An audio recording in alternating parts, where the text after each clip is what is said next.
The text came in at 3:47 p.m. on December 18th, right in the middle of my quarterly review meeting with my investment team. I glanced at my phone and saw my brother Michael's name on the screen. "Hey everyone, don't come to Christmas this year. Patricia and I decided we want a peaceful holiday with just our family. We don't want any drama. Thanks for understanding. Michael." I stared at the message for a moment, then typed back, "Understood." My CFO Sarah Chin noticed my expression. "Everything okay, Mr. Anderson?" "Just family business," I said, setting my phone aside. Where were we with the residential lending portfolio? Current outstanding loans total $847 million across 2,300 properties, Sarah continued. Default rate remains under 0.3%, and we're seeing strong demand for our private lending services. I nodded, but my mind was elsewhere. 20 minutes later, as the meeting wrapped up, I made a phone call. First National Bank, Private Banking Division, this is Jennifer. Jennifer, this is David Anderson from Phoenix Capital. I need to discuss loan number 2847 to 5521. The property at 1247 Maple Street. Of course, Mr. Anderson. What can I help you with regarding that account? I'd like to exercise the acceleration clause and call the loan due immediately. There was a pause. Sir, that's a $680,000 mortgage with payments current. Are you sure you want to accelerate? I'm sure. Please prepare the documentation. The borrowers have 30 days to pay in full or face foreclosure proceedings. Understood, sir. We'll process this immediately. I hung up and looked out my office window at the city skyline. Somewhere out there, my brother was preparing for his peaceful Christmas, completely unaware that I owned the mortgage on his dream house. The irony wasn't lost on me. Michael had always been the golden child, the successful attorney, the perfect husband, the responsible one who bought a house in the suburbs and started a family. I was the disappointment, the one who dropped out of law school, the one who started a risky investment business, the one who never seemed to settle down. What they didn't know was that my risky investment business had grown into Phoenix Capital, a private lending and real estate investment firm worth $3.2 billion.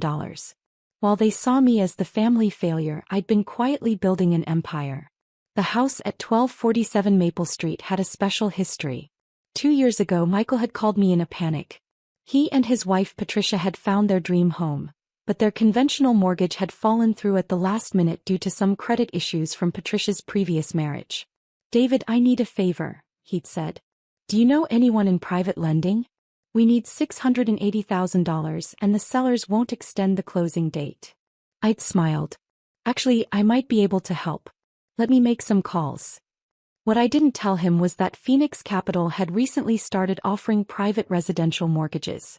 Instead of revealing that I was the lender, I'd structured the loan through First National Bank, which serviced mortgages for our firm. To Michael and Patricia, it looked like a regular bank loan.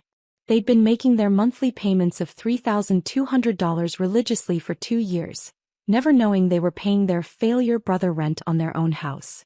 The exclusion from Christmas wasn't sudden. It had been building for months, maybe years. It started with little comments from Patricia about my lifestyle choices. The fact that I wasn't married, didn't have kids, drove an older car despite apparently having money. "David just doesn't understand family responsibilities," she'd said at Thanksgiving. "It's easy to be carefree when you don't have a mortgage and children to worry about." Michael had nodded along. Some people never grow up, I guess. The comments escalated after I'd missed their son Tommy's birthday party last month. I'd been in Chicago closing a $50 million property acquisition, but to them I was just making excuses. "David always has some work emergency," Patricia had complained to my mother. "It's like he doesn't even care about family." My mother, ever the peacekeeper, had defended me. "Patricia, David works very hard. His business is doing well." "Is it though?" Patricia had shot back. "He still lives in that tiny apartment. He still drives that old car. If his business was really successful, wouldn't he show it?" What they didn't understand was that I lived modestly by choice. My tiny apartment was actually a penthouse I owned in one of downtown's most exclusive buildings.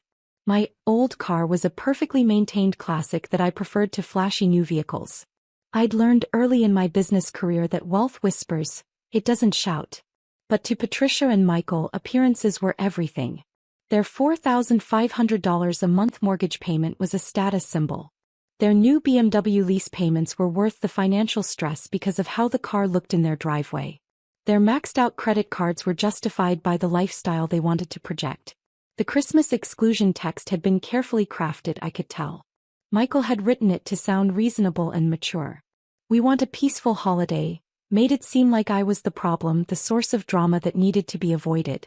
The timing was deliberate too, December 18th, late enough that I couldn't make other plans but early enough that they could claim they'd given me notice. But what really got to me was the assumption. They'd assumed I'd be devastated. They'd assumed I'd beg to be included. They'd assumed I had nowhere else to go and nothing else to do. They were wrong on all counts. I spent the evening reviewing Michael's loan file. The original application showed a household income of $180,000, good money, but not enough to comfortably afford a $680,000 house plus their other expenses. Patricia's credit score had been 640 due to a previous bankruptcy. Michael's debt-to-income ratio was borderline. Any conventional lender would have required a larger down payment or a co-signer. Phoenix Capital had approved the loan because I knew Michael's employment was stable and because, honestly, I wanted to help my brother achieve his dream. Now I was wondering if that had been a mistake. The next morning I had my assistant pull all the records on 1247 Maple Street. What I found was interesting. Michael and Patricia had refinanced their first mortgage 6 months after closing, pulling out $40,000 in equity for home improvements. Except the city records showed no permits for major renovations. They'd also taken out a home equity line of credit for another $60,000. According to their social media posts, they'd used that money for a European vacation and a new swimming pool. Their total debt on the house was now $780,000, more than the current market value of $750,000. They were underwater and leveraged to the hilt. Most concerning was the payment history. While the mortgage payments had been on time, they'd been consistently late, usually by 10 to 15 days each month. The late fees were adding up. I called my property manager. "Marcus, I need you to drive by 1247 Maple Street and give me a condition report." "Is this about the Anderson property?" Marcus asked. He'd been handling my residential investments for 5 years and knew my family situation. "Yes. I want to know what shape the house is in." Marcus called back 2 hours later. "Mr. Anderson, I've got some concerns.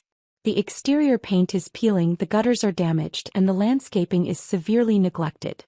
There's also what looks like pool equipment scattered around the backyard. Any neighbors willing to talk?" I spoke with Mrs. Johnson next door. She mentioned that there have been some loud parties lately, and she's concerned about property values in the neighborhood. I hung up and made another call to Jennifer at First National. "Jennifer, I need the payment history on loan 2847 to 5521. Specifically, I want to know about late fees and any missed payments." "Let me pull that up. Mr. Anderson, the borrowers have been consistently late with payments. Never more than 30 days, so we haven't reported it to credit agencies, but they've paid $4,800 in late fees over the past year. Have they contacted you about any payment difficulties?" "Not officially, but the last time Mrs. Anderson called, she asked about payment deferral options. She didn't follow through with an application though." The picture was becoming clear. Michael and Patricia were living beyond their means, using their house as an ATM and struggling to keep up with payments. They were one financial emergency away from default. On December 23rd, I received another text from Michael. "Just wanted to confirm you're not planning to show up tomorrow. Patricia has been stressed about the possibility." I stared at the message for a long time. Patricia was stressed about the possibility of me showing up to Christmas? At my own family gathering? I typed back, "Don't worry. I'll be spending Christmas elsewhere." That was true. I'd made reservations at the Four Seasons in Aspen, where I'd be spending a long weekend skiing and enjoying room service. It would be more relaxing than dealing with family drama. But first I had one more call to make. "Jennifer, it's David Anderson. I want to expedite the foreclosure process on 1247 Maple Street." "Sir, are you sure? It's Christmas Eve." "I'm sure. How quickly can we move?" "With the 30-day acceleration clause, we can file foreclosure papers on January 24th if they don't pay the full balance. Given that it's $680,000, It's unlikely they can secure those funds. Perfect. Please prepare all the documentation. I flew to Aspen on Christmas morning and spent 3 days enjoying world-class skiing and 5-star dining. I didn't think about Michael or Patricia or family drama. I focused on the beautiful mountains and the peaceful solitude. On December 28th, while I was having breakfast on my hotel balcony, my phone rang. It was my mother. "David, honey, where are you? Michael said you didn't come to Christmas." "I'm in Aspen, Mom. Having a wonderful time." "Aspen? That sounds expensive." I laughed. "It's not too bad. David, I need to ask you something. Michael got some kind of legal notice about his house. Something about his mortgage being called due. Do you know anything about private lending? He's panicking." I took a sip of my coffee and looked out at the snow-covered peaks. "What kind of notice?" "Something about Phoenix Capital demanding full payment of his mortgage. He says he has 30 days to pay $680,000 or they'll foreclose." "David, that's impossible. No one has that kind of money just sitting around." "Phoenix Capital, you said?" "Yes. Have you heard of them? Michael's trying to find out who owns the company, but they're very secretive." "Mom, Phoenix Capital is my company." Silence. "What do you mean, your company?" "I own Phoenix Capital. It's my business. And Michael is correct, he has 30 days to pay his mortgage in full." More silence. "David, are you saying you own Michael's mortgage?" "I've owned it since the day he bought the house. When he called me 2 years ago asking for help with private lending, I didn't arrange a loan for him. I gave him a loan." "But why didn't you tell him?" "Because he didn't ask. He assumed I was just making calls on his behalf. I let him think that." "And now you're foreclosing on your own brother?" I set down my coffee cup. "Mom, let me ask you something. Do you think it's appropriate for Michael to exclude me from Christmas because I cause drama?" "David, do you think it's okay for Patricia to tell people that I don't understand family responsibilities? That I'm immature because I don't have their lifestyle? That's not the same thing as taking someone's house. Isn't it? They've spent 2 years looking down on me, assuming I was unsuccessful, treating me like the family disappointment. All while living in a house that I bought for them. They didn't know." "Exactly. They didn't know, so they felt free to treat me however they wanted. Now they know."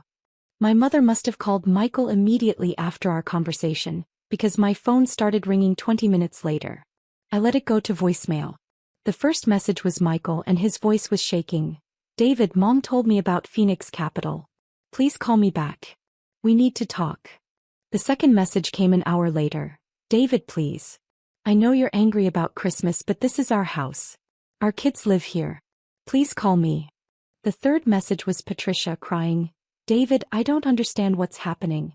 Michael says you own our mortgage? That can't be right. Please call us back." By the end of the day, I had 12 voicemails and 37 text messages. I ignored them all and went skiing. On December 30th, Michael drove to my apartment building. He didn't know I was still in Aspen, so he waited in the lobby for 3 hours before the doorman told him I was out of town. He left a note. "David, I'm sorry about Christmas. I made a mistake. Please don't take our house. We can work this out. Michael." On December 31st, Patricia posted on Facebook, "If anyone knows David Anderson or has connections with Phoenix Capital, please message me. We're facing foreclosure due to a misunderstanding." The irony of Patricia asking for help finding me while simultaneously not knowing I owned the company foreclosing on her house was not lost on my friends, several of whom called to ask if I'd seen the post. On January 2nd, Michael went to First National Bank and demanded to speak with someone about his mortgage. Jennifer told him that all decisions regarding Phoenix Capital loans had to be made by the company directly. "How do I contact Phoenix Capital?" Michael asked. "You can submit a written request for loan modification to their corporate office," Jennifer replied, handing him a form. Michael filled out the form requesting a meeting with Phoenix Capital's CEO to discuss his mortgage situation. The form landed on my desk the next morning. I returned from Aspen on January 3rd, rested and clear-headed. My assistant handed me a stack of messages, 47 from family members, 12 from First National Bank, and 6 from attorneys Michael had apparently consulted about fighting the foreclosure. I called Jennifer first. "Mr. Anderson, the borrowers have been calling daily. They're requesting a loan modification meeting." Set it up for January 15th at 2 p.m. Conference room A. Should I tell them who they'll be meeting with? Just tell them they'll be meeting with the decision maker. Next, I called my attorney. David, I've been getting calls from some lawyer representing your brother. He's claiming the foreclosure is retaliatory and asking about family relationships between Phoenix Capital and the borrower. What did you tell him? I told him that Phoenix Capital makes lending decisions based solely on contractual obligations and payment history. The borrower violated the acceleration clause, so the loan is due. But any legal issues? None. The contract is ironclad, and they've been consistently late with payments. You're on solid legal ground. January 15th arrived cold and snowy. I dressed in my best suit and arrived at the Phoenix Capital offices early to prepare for the meeting. At 2 p.m. sharp, Michael and Patricia arrived with their attorney, a nervous-looking man named James Peterson. My assistant escorted them to conference room A, where I was waiting at the head of the table. The look on their faces when they saw me was worth the entire ordeal. David, Patricia whispered. What are you doing here? I'm the CEO of Phoenix Capital, I said calmly. Please, sit down. Michael was staring at me like he'd seen a ghost. You're the CEO? I'm the founder and majority owner, yes. They sat down slowly, their attorney looking confused. Mr. Anderson, Peterson said, I wasn't aware you had a personal relationship with my clients. They're my brother and sister-in-law, I replied, which makes this situation particularly disappointing. Michael found his voice. David, I don't understand. How long have you owned Phoenix Capital? 8 years. I started it after I dropped out of law school. But you said you were making calls on our behalf when we needed the mortgage. No, Michael. You said you needed help with private lending. I helped you. I just didn't specify that the help was coming directly from me. Patricia was starting to cry. David, we had no idea. If you'd known what? That I was successful? That I owned a multi-billion-dollar company? Would you have treated me differently? Of course. So you only treat people well when you think they're successful? She opened her mouth, then closed it. Michael leaned forward. David, about Christmas? What about Christmas? I made a mistake. I was wrong to exclude you. Why? Because you're family. I was family on December 18th when you sent that text. What's changed? Michael looked at his hands. We didn't know who you were. You knew exactly who I was. I'm your brother. That should have been enough. I opened the folder in front of me. Let's discuss your mortgage situation. Peterson pulled out his legal pad. My clients are requesting a loan modification. Your clients are requesting mercy, I interrupted. Let's be honest about what this is. Michael nodded. David, we're asking for mercy. Tell me why I should show you mercy. Because we're family, Patricia said. You excluded me from Christmas because I caused drama. You told people I don't understand family responsibilities. You treated me like an embarrassment for 2 years while living in a house I bought for you. We didn't know, Michael said quietly. Would it have mattered if I'd been working at McDonald's? Would I have deserved more respect then? They were both crying now. David, Michael said, I'm sorry. I'm so sorry. We were wrong about everything. What specifically were you wrong about? We judged you based on appearances. We assumed you weren't successful because you don't show off. We treated you badly because we thought we were better than you. And we excluded you from Christmas because Patricia was embarrassed by you. Patricia looked up sharply. Michael. It's true, he continued. She was embarrassed that her friends might meet you and think less of our family. Is that true, Patricia? She nodded, sobbing. I thought you were a loser. I'm so sorry. I looked at both of them for a long moment. They were broken, humbled, and finally seeing me clearly for the first time in years. Here are my terms, I said finally. First, the mortgage stays in place, but I'm reducing the interest rate from 4.8% to 2.9%. That will save you about $800 per month. They looked up, hope flickering in their eyes. Second, you'll refinance with a conventional lender within 2 years. I don't want to be your mortgage holder long term. We can do that, Michael said quickly. Third, no more late payments. Ever. One late payment and the acceleration clause goes back into effect. Understood. Fourth, you're going to apologize to Mom for making her think her son was heartless enough to steal his brother's house. Of course. And fifth, I said, standing up, you're going to host a make-up Christmas dinner in February. You're going to invite the whole family, and you're going to publicly acknowledge that you misjudged me. Yes, Patricia said immediately. Yes, absolutely. And Patricia? You're going to explain to your friends that your brother-in-law is actually quite successful, and you're proud to be part of his family. She nodded vigorously. I closed the folder. Mr. Peterson, please prepare the loan modification paperwork. 2.9% interest rate, all other terms remain the same. As they gathered their things to leave, Michael turned back to me. David. Yes. Thank you. And I'm sorry.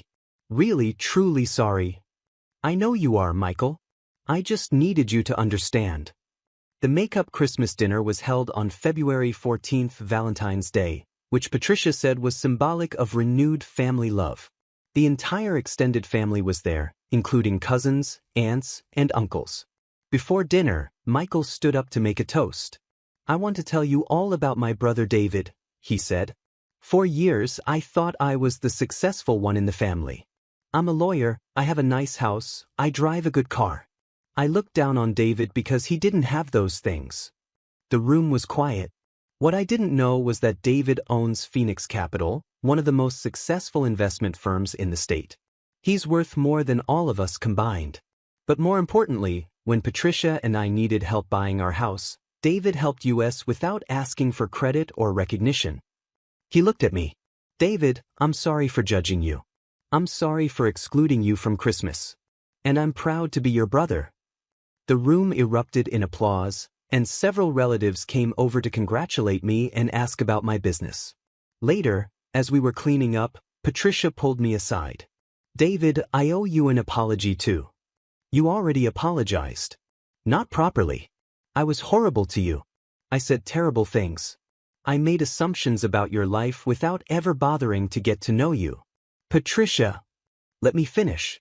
I want you to know that I've been thinking about why I acted that way, and I think it's because I was insecure about our own financial situation.